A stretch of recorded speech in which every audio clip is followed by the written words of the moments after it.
আসসালামু আলাইকুম। আজকে তৈরি করব দেশি আলু দিয়ে ডাল। প্রথমে পানিতে ছোট আলুগুলো সিদ্ধ করে নিব ভালো করে। তারপরে সামান্য কড়াইতে পানি দিয়ে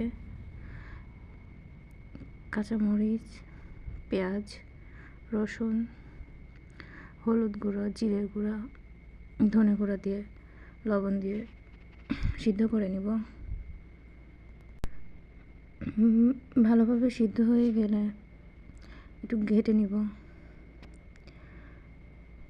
ঘাটা হয়ে গেলে যে আলুগুলো সিদ্ধ করছি সেগুলো ভালোভাবে ছিলে নিব।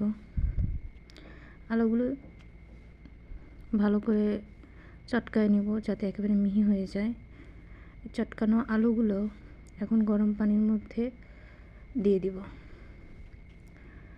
ভালো করে গরম পানির মধ্যে উতলায় তুলব যতক্ষণ না ভালোভাবে মিশে যায়।